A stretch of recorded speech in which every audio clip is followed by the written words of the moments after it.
Let's now dive into Houdini and start learning the basics of creating a flip solver through practice. So, if you have been following my previous courses, you might have noticed that I usually like to start learning through the pre-made Houdini tools, in this case the shelf tools. In the case of Flip, I decided to start the other way around.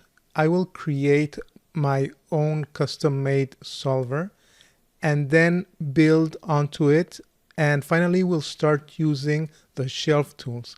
Now, the reason I'm doing this is that I find that Flip has so many options and so many settings that are usually interlinked that it's difficult to keep track of everything you need to link together and everything you need to take care of. So, to be honest, the shelf tools are a very good place to start when creating Flip simulations, but it can be quite daunting. So I will try to break up every single option, or at least some of the most important options that you need to be aware of step by step. So I have prepared for you this geometry. It's a terrain. Everything that in this course has been modeled within Houdini. So feel free to jump into this terrain subnetwork and take a look how this was created. I won't talk about modeling specifically, but probably you can learn some stuff just by looking into the nodes. It's basically a height field with some noise. I also added a camera, and I will start here by creating a geometry node. I will call this waterfall. Dive into the node, and I will create first of all a DOP network. So press tab and type DOP network. As usual, I will name this DOP network. I will call it DOP waterfall, and I will change its color. Dive into the DOP network by double clicking. And first of all, what we will usually want is some gravity. So press tab, type gravity. So find the gravity force node. Connect it here to the output.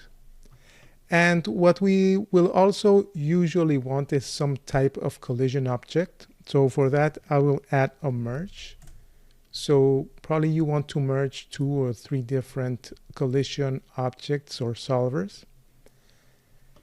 For now, I'll just let this merge as it is.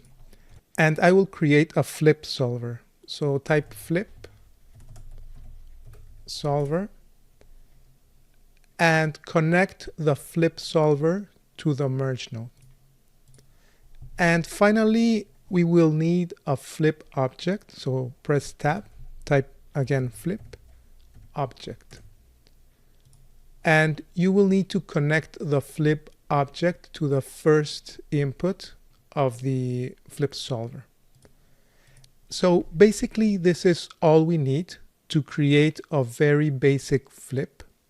Of course, this setup is extremely simple, but it will allow me to go through the very basic stuff and the things that I usually like to take care of before creating something more complex. So select the flip solver, and you can press spacebar G to return to the default viewer, or actually to the default point of view. And again, you can press spacebar, left click and drag to orbit around this object. So what we're looking here is the flip domain. So this cube represents where our particles will live, particles and volumes. We'll touch a bit more on this later.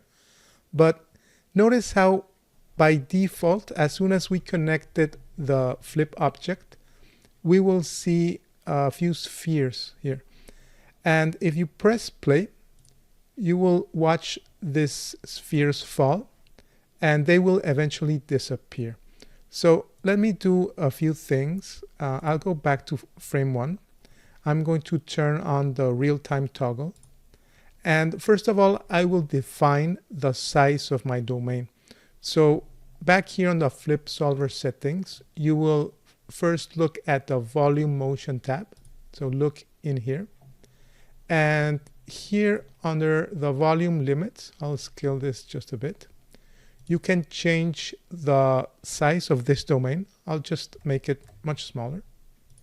Say 4 by 4 by 4 meters, probably 8 meters in X and Z. Zoom in.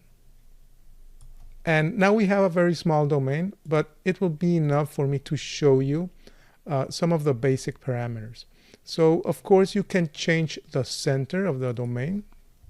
You could bring it up to the right or to the left.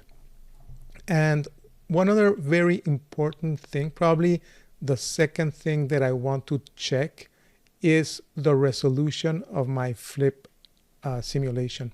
So for that, I'm going to select my flip object. And here I'm going to have two of the most important parameters. One is the particle separation, which by increasing this value, by decreasing the value, you will increase the resolution of the simulation. So this is the separation of the particles that are being generated and will be simulated in the flip solver. Now, another very important parameter is the grid scale, and I'll talk about this in a moment.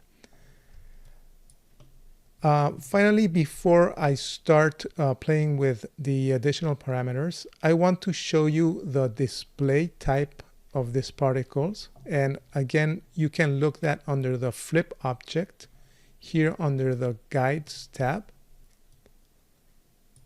under the particles tab, visualization. So by default, we have the sprites option. I'm going to change that to particles.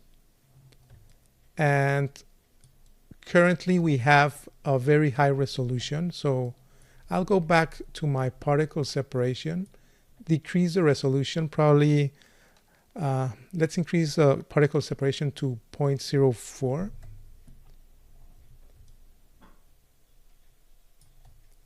And again, press play. So we know once the particles leave the domain, they will simply be deleted. Now, one thing that you will usually want is at least a few of these borders or edges of the domain. You will want them to act as a collision object or as a container. So here on the flip object parameters, look for the close boundaries.